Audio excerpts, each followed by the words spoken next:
In 2022, a U.S. Navy P-8A Poseidon and a Chinese J-11 fighter jet had a close encounter in the South China Sea. The U.S. aircraft was on routine surveillance when intercepted by the Chinese jet. This incident underscored the ongoing struggle for influence in the region. The U.S. claimed it was in international airspace, while China insisted on a violation of its sovereignty. Such confrontations are part of a larger pattern in the South China Sea, a flashpoint due to overlapping territorial claims. The U.S. conducts freedom of navigation operations, FONOPs, to challenge China's extensive claims. These operations often lead to face-offs with Chinese forces, increasing the risk of escalation. China's aggressive stance is driven by its desire to control the strategic waterway, marked by the 9-dash line. This claim is contested by several Southeast Asian nations, including Vietnam, the Philippines, and Malaysia. The 2022 incident highlighted the fragile peace in the South China Sea. Managing these tensions is crucial to avoid a conflict with far-reaching global consequences.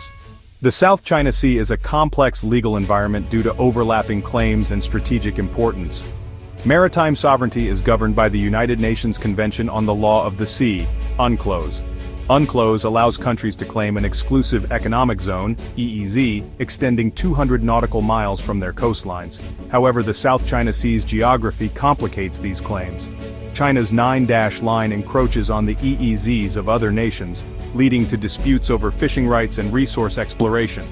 Airspace sovereignty is equally contentious, with China's establishment of an Air Defense Identification Zone, ADIZ, raising concerns. If extended to the South China Sea, it could further strain relations with neighboring countries and the U.S. The legal maze is further complicated by China's claim to historic rights in the region, based on ancient maps and historical usage. This claim is not universally recognized, and the ambiguity of international law allows China to bolster its position. Other nations rely on UNCLOS to challenge China's assertions. The lack of a clear legal framework contributes to ongoing instability in the region. Resolving these legal disputes is essential for regional stability. Artificial islands have become a new dimension in the South China Sea conflict. China has been constructing islands on reefs and atolls, serving as military outposts. According to UNCLOS, artificial islands do not have the same legal standing as naturally formed landmasses. Despite this, China uses these islands to assert control over surrounding waters. This militarization has prompted concern from other countries, who view these actions as aggressive and destabilizing. The construction of artificial islands has also sparked environmental concerns. Dredging and land reclamation have damaged coral reefs and marine ecosystems, affecting biodiversity and fish stocks. The international community has been critical of China's island-building activities. The U.S. and its allies conduct FONOPs to challenge China's assertions. These operations aim to maintain open sea lanes and uphold international law. However, diplomatic efforts to address the issue have been limited. The focus remains on preventing a military conflict rather than resolving the underlying legal and environmental challenges. The environmental impact of these activities is often overlooked in geopolitical discussions. China's activities in the Spratly and Paracel Islands exemplify its broader strategy in the South China Sea. These island groups are strategically located, offering control over key shipping lanes and access to resources. China has built airstrips, radar installations, and missile systems in the Spratly Islands, enabling it to project power across the region. The Paracel Islands, controlled by China but claimed by Vietnam and Taiwan, have also seen military enhancements. These actions are seen as efforts to consolidate China's hold over the region, challenging the status quo. Vietnam and the Philippines have strengthened their military capabilities and sought international support. The Philippines has engaged the United States and other allies to counterbalance China's influence.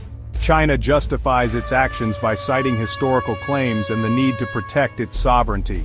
However, the scale and scope of militarization suggest a long-term strategy to dominate the region. This expansionist policy complicates efforts to negotiate a peaceful resolution.